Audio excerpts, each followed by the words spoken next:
하시면, 예수님께서 함께 하시면 우리에게 어떤 일이 있을까? 예수님께서 우리와 함께 하시면 우리가 예수님을 내 안에 모셔 영접하면 내 삶에 무슨 어떤 변화가 있을까? 그래서 지금 첫 번째로 오늘 말씀 근거로 풍랑이 잠잠해집니다. 풍랑이. 그래서 예수님께서 우리에게 근심하거나 두려워하지 말라 하시고 또 우리에게 평안을 주신다 하셨어요. 그런데 이 평안은 세상이 주는 평안하고 다르다고 했거든요. 요한복음 14장 1절 잠깐 봅니다. 요한복음 14장 1절 다 같이 있습니다. 시작. 너희는 마음에 근심하지 말라. 하나님을 믿으니 또 믿으라. 아멘. 14장 27절 또 보십니다. 다 같이 있습니다. 시작. 평안을 너에게 끼치노니 곧 나의 평안을 너에게 주노라. 내가 너에게 주는 것은 세상에 주는 것과 같이 아니하니라. 너희는 마음에 근심도 말고 두려워하지도 말라. 아멘. 자, 오늘 말씀에서 주님이 이걸 말씀하십니다. 평안을 너에게 끼친다. 의미가 좀 있어요. 예수님이 예수님과 함께하면 평안이 끼쳐지니까 우리의 삶 속에서는 영향을 받아서 묻어나겠죠. 평안이 묻어나요. 예수로부터. 그러면 이제 우리가 주님께서 가지신 평안을 우리에게 또 주신다고 그랬어요. 너희에게 주노라 그랬어요. 그러면 주님이 주시는 평안을 받으면 되겠죠. 그래서 우리가 예수 믿으면 걱정, 근심이 사라져야 돼요. 두려움이 사라져야 되고. 그래서 인생의 풍랑을 만나면 간단해요. 그냥 바람아 멈춰라. 풍랑아 멈춰라. 예수의 이름으로 바람아 멈춰라. 왜 바람이 멈춰야 되냐면 내가 평안하니까. 주님이 내게 평안을 주셨어. 너희들이 아무리 세상에 아무리 내 삶을 뒤집고 흔들고 두렵게 하고 근심을 준다 해도 주님이 내게 평안을 주셨거든. 그래서 평안하는 거예요. 그래서 우리가 예수님이 우리와 함께 하신다면, 함께 하면, 예수를 믿는다면, 믿었다면 우리의 삶은 평안해야 돼요. 그래서 여러분의 삶의 영역을 이렇게 한번 돌아보세요. 예수님과 함께 하셔서 내가 평안한가? 실제로 평안하죠? 네. 뭐 걱정할 거 뭐 있어요? 세상은 다 삶이 그렇고 그런 거고, 세상은 항상 비방이 많고 항상 어떠한 이슈를 던지죠. 이번에 이 파리 올림픽에서 최후의 만찬이라고 하는 성화그램을 패러디해가지고 올라왔어요. 그래서 이제 미국의 대통령 후보인 트럼프까지 막 발끈하고 일어났는데, 희한해요. 왜 꼭 그렇게 기독교를 꼭 집어가지고 그렇게 저항할까? 기독교가 진리니까 그래요.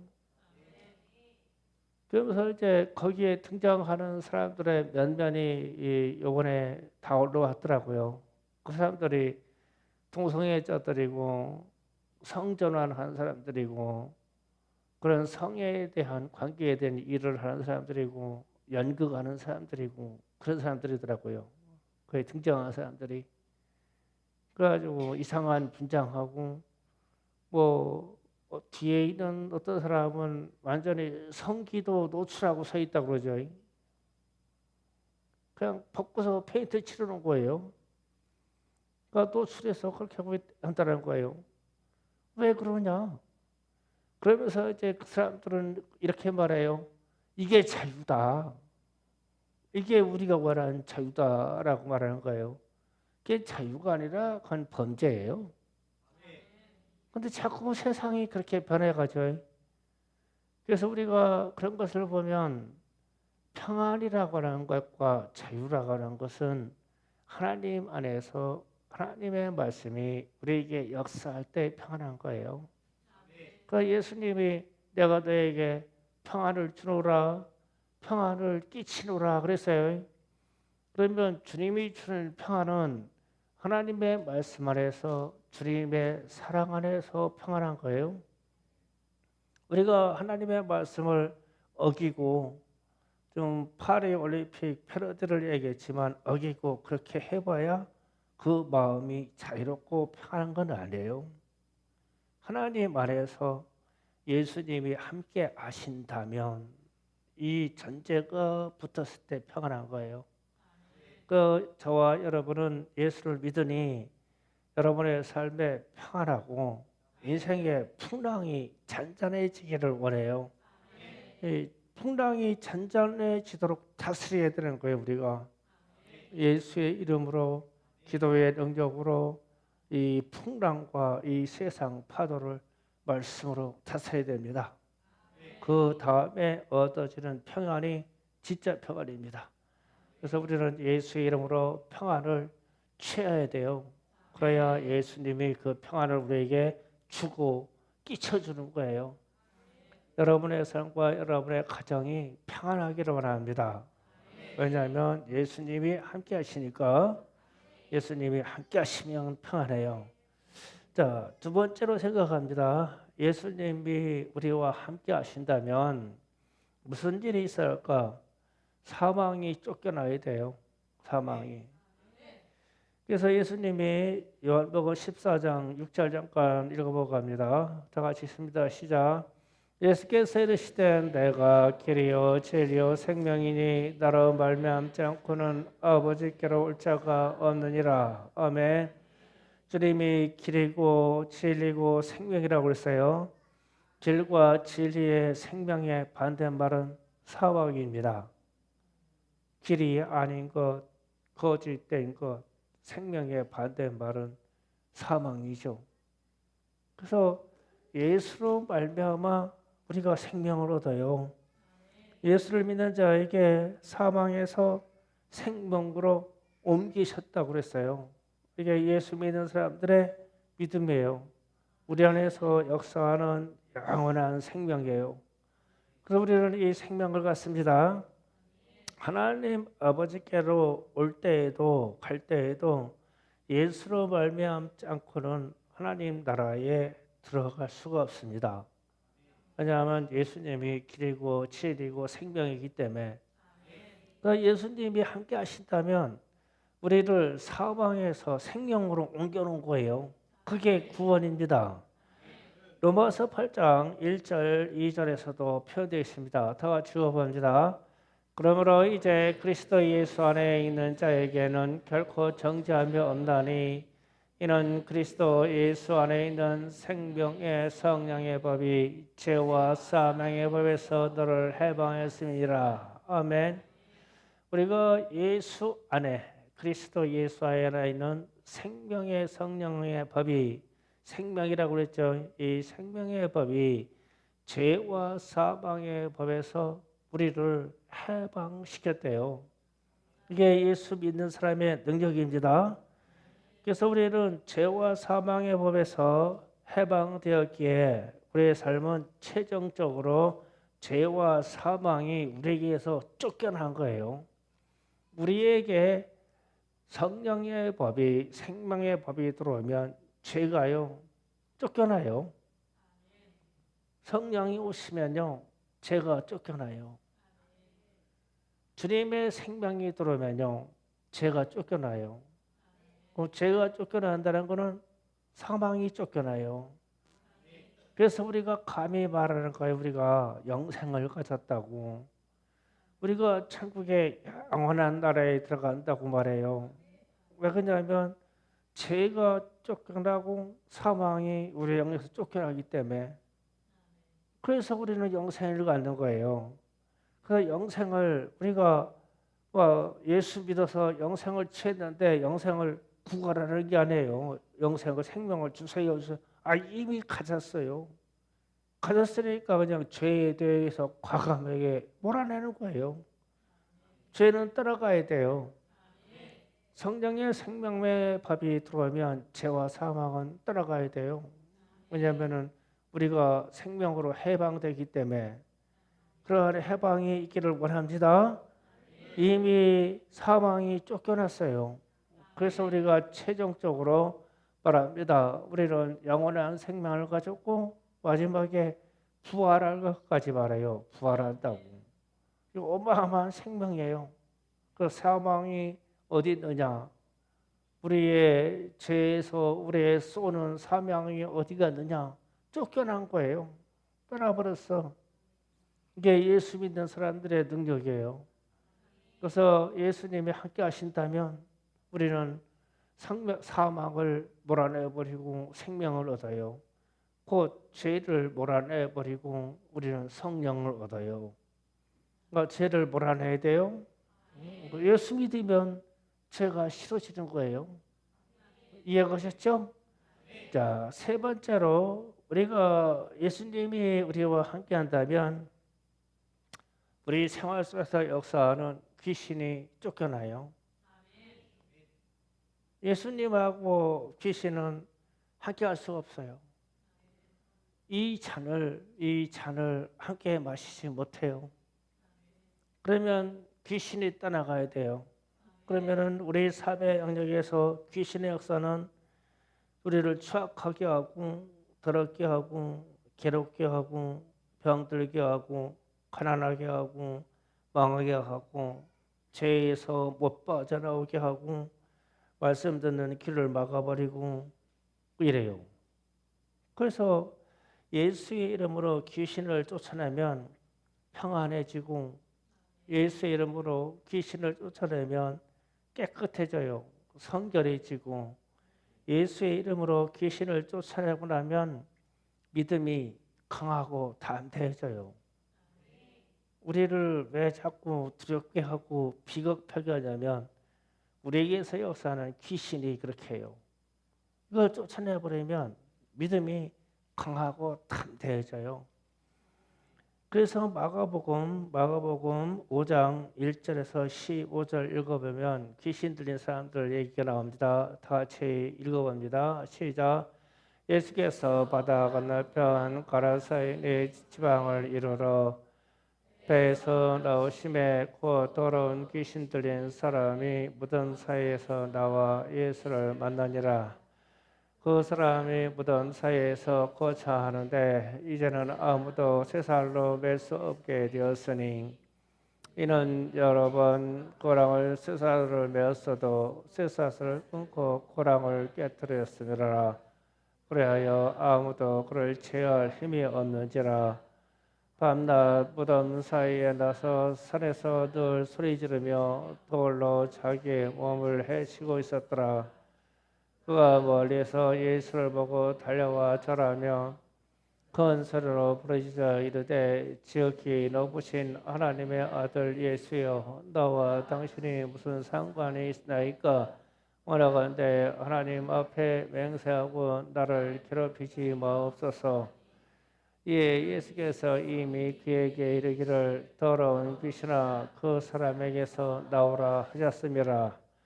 이에 들으시되 내 이름이 무엇이냐? 이르되 내 이름은 군대니 무리가 많으니라 하고 하려 자기를 그 지방에서 내어보내지 마시기를 간구하니 마침 거기에 돼지 큰 떼가 산곁을 먹고 있는지라. 그의 간구하 이르되 우리를 돼지에게로 보내어 들어가게 하소서 하니 갔을 때 더러운 귀신이 나와서 돼지에게로 들어가매 거의 2,000마리가 된 떼가 바다를 향하여 비탈로 내린다라. 제 바다에 몰사하거늘 치던 자들이 도망하여 은혜와 여러 마을을 하니 사람들이 어떻게 되었는지를 보러 와서 예수께서 이르되 그 귀신 들렸던 곧 군대에 귀신 씹혔던 자가 옷을 벗고 정신이 온전하여 앉아 있는 것을 보고 두려워하더라. 아멘. 옷을 입고 정신이 온전하여 앉아 있는 것을 보고 두려워하더라. 아멘. 여기서 좀 생각해 볼 게 있어요. 저기에서 귀신이 다른 성경에서는 이렇게 표현됐어요. 예수께 부탁합니다. 우리를 무적행으로 보내지 마옵소서 이래요. 그러면 이제 무적행이 어디냐면 지옥의 가장 깊은 곳이 무적행이에요. 그런데 군대 귀신 들린 이 귀신이 이 사람의 입을 통해서 우리를 지옥의 가장 깊은 데로만 보내지 마옵소서. 이 사정이에요. 그러면은 지옥의 가장 깊은 곳으로 가면 왜 귀신이 거기를 보내지 말라고 하나님의 아들은 예수께 사정할까? 거기로 들어가면 어떤 영적인 존재도 다시 빠져나온 자가 없어요. 그러면 우리에게 지옥 간다 그러잖아요. 지옥 가면요 어떤 영혼도 빠져나온 존재가 없어요. 하나도 없어요. 귀신들이 지금 이걸 아는 거예요. 거기만큼만 보내지 마옵소서. 그러면서 예수님께 사정하는 거예요.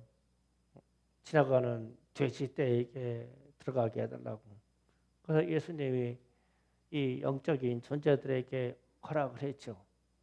그래서 이제 돼지 2,000마리에게 뛰어들어갔어요. 그래서 이제 나중에 사람들이 와가지고 사람이 멀쩡해지고 돼지들은 다 죽었어요. 그런데 읍내로 돼지 친 사람들이 도망가서 잃었다고 했어요. 그래서 막 동네 사람들이 다 왔는데 좀 상상을 해봐요. 돼지 2,000마리가 쥐들이 뛰어들어가서 물을 잔뜩 먹고 배가 불룩하게 뒤집혀가지고 다 죽었어. 2,000마리가 거기에 둥둥둥둥 떠 있어. 죽어서. 귀신이 들어가서 그렇게 했다 이거예요. 그러면 우리가 이런 생각을 해야 돼요. 귀신에 들리면 군대 귀신 들린 사람처럼 사람을 미치게 하고 더럽게 하고 힘세게 하고 스스로 자기를 괴롭게 해요. 이게 귀신의 역사거든요. 그러면 귀신의 역사는 뭐냐면 하나님을 떠나게 하고 하나님의 영광을 가리는 데에 목적이 있어요. 왜 귀신이 자꾸 역사하냐? 하나님 못 믿게 하고 하나님의 영광을 가리게 하고 하나님의 일을 못하게 하려고 귀신의 역사를 하는 거예요. 귀신이 이것만 하려고 그래요. 하나님의 반대편에 서서. 그래서 귀신도 하나님의 심판이 그렇게 두려운 거예요. 두려워서 무적행에만 들어가지만 않게 해주세요. 귀신도 이 사정을 하는 거예요. 무적행은 다시 말하지만 지옥의 가장 깊은 곳이에요. 지옥에 문턱만 넘은 사람도 지옥에서 다시 돌아온 사람이 없어요. 나사로가 부자의 상에서 떨어진 것을 핥아먹고 살을 때 그 부자 상에서 먹던 부자가 나중에 지옥에 들어갔어요. 지옥에 들어가서 예수님께 사정하죠. 여기에 천국에 있는 나사로를 보내서 내 형제들에게 가서 절하면 그들이 회개하겠나이다 이래요.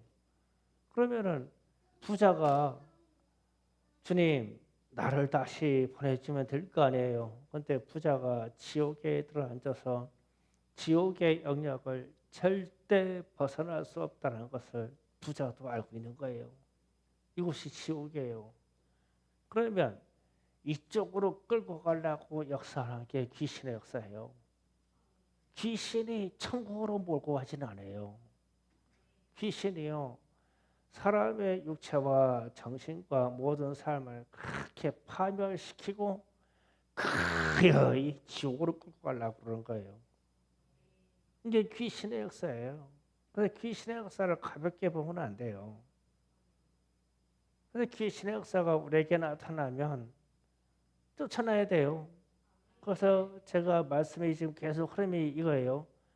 예수님이 우리와 함께하면, 예수님이 나와 함께하면 우리의 인생의 삶에 풍랑이 잔잔해진다. 왜 그러냐면 예수님이 평안하라고 했으니까 내 평안을 너에게 주노라. 내 평안을 너에게 끼쳐줄게. 그러니까 예수를 믿으면 마음의 상태가 세상이, 환경이, 자연이 어떻게 변하든지 간에 평안해요. 내 마음이 격동하는 거는 잠깐 하나님을 잃은 거예요. 평안합니다. 두 번째로 믿음이 얼마나 강렬해지는지, 예수님이 나와 함께하면 나는 천국에 들어가는 영원한 생명을 얻었다고 생각하기 때문에 사망과 죄에 대해서요, 이주에 대해서요 밀어내요. 그래서 사망이라는 게 두렵지 않고 죄가 두렵지 않고 죄를 밀어내요. 이게 예수님이 함께 한다면 이 전제에서 일어나는 일이에요. 마지막으로 예수님이 함께 한다고 하면 우리 삶 속에 나타나는 수많은 귀신의 역사들이 있어요. 이게 당연히 떠나가야 돼요. 예수님하고 귀신이 같이 있을 수가 없어요. 베드로전서에서는 성찬식을 하는 것에서 귀신의 잔과 주님의 잔을 같이 마실 수가 없다고 그랬어요. 마셔지지도 않거니와 접근도 안 되거니와 붙어있지도 못해요. 그래서 예수를 믿는다고 하면 귀신의 역사는 떠나가게 돼 있어요.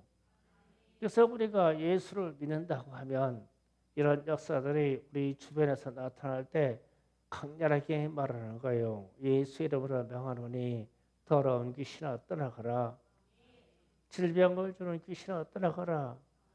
가난케 하는 귀신아 떠나가라. 이 명령으로 이 귀신을 대적해서 몰아내는 거예요. 당연한 거예요. 예수 믿고 당연한 것은 평안한 거예요. 예수 믿고 당연한 것은 영원한 생명을 가졌기에 천국 들어가는 거예요. 예수 믿고 당연한 것은 이 땅에서 영적인 존재인 귀신을 쫓아내는 거예요. 당연한 거예요. 저와 여러분의 이 당연한 능력을 가졌음을 인정하시고 오늘 기도합시다. 기도합니다. 예수님